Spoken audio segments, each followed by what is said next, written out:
Nyayo Stadium basically, wakati tulikuwa tumetembea kule, kuna maendeleo makubwa. Ile chumba ya kubadilisha ama changing room zilikuwa zimekamilika, maofisi ya CAF, kiwanjani kwenyewe nyasi ziko sawa, magoli yako sawa, kila kitu iko sawa. In fact siku hiyo tulikuwa tunafikiria tunaweza kucheza mechi, wakati huo tulikuwa tumetembelea. Kwa hivyo pale katikati ya kiwanja kumekamilika. Kazi kubwa ilikuwa yale mataa ya nje ili ya kuweza kumulika, na hayo pia ni yashakuwa fixed. Nafikiri kuna moja au mbili ambayo inaongezwa urefu ili waweze kumalizia kabisa. Kwa hivyo kazi hizo zishakamilika. Kule Kasarani kama nilivyosema, pia kuna kazi zimekamilika kwa VVIP. Pale kwa kiwanja wakati tulitembelea na nyinyi, nyasi zilikuwa zinaendelea kuwa nzuri, sasa zimekuwa nzuri zaidi, magoli yamewekwa, na pia kuna viti upande ule wa roof pia umeshughulikiwa. Kwa hivyo kuna maendeleo mazuri, lakini kwa sababu tutatembelea huko juma lijalo, nitawaalika ili tuweze kuona tukiwa na nyinyi yale maendeleo yamefanyika kule.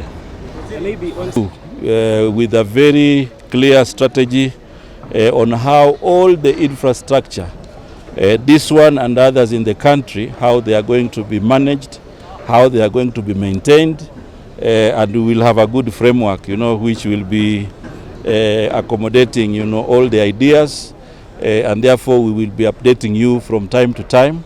And one of the key things we'll be talking to you about is how we manage our sports infrastructure in the country, and we should be able to talk to you when we have a good roadmap, so that we can also update Kenyans on that respect. Any chance you could talk to us a little bit about the Kipchoge Keino Stadium in Eldoret, which was also earmarked at some point to host the After measure as a backup.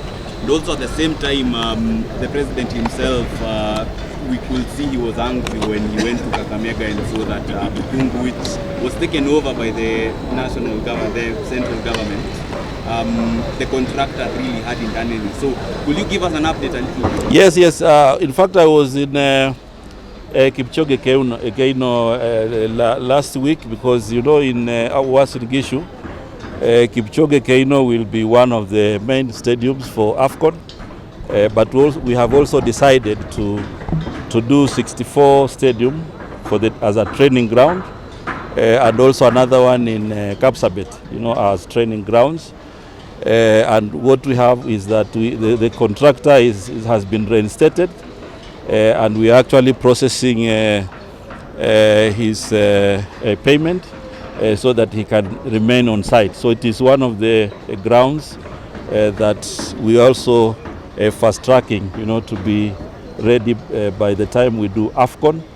In Bukungu, we have done a reassessment of the work and also the entire design, and we'll be going there also to follow-up completion.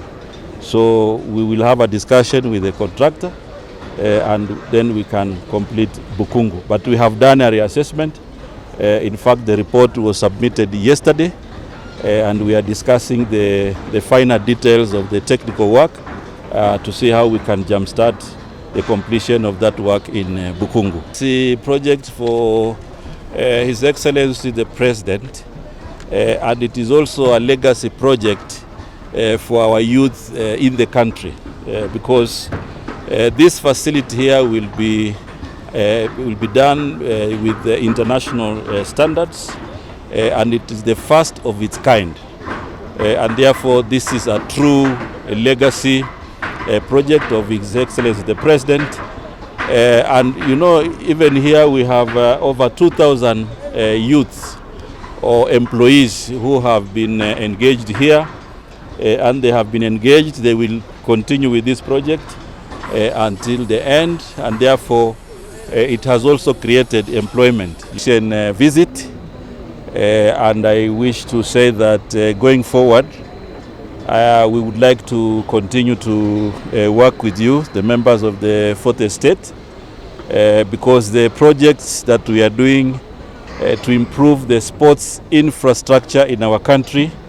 They are very, very important, and therefore when we work together with you, then we'll be able to be telling Kenyans on what is happening.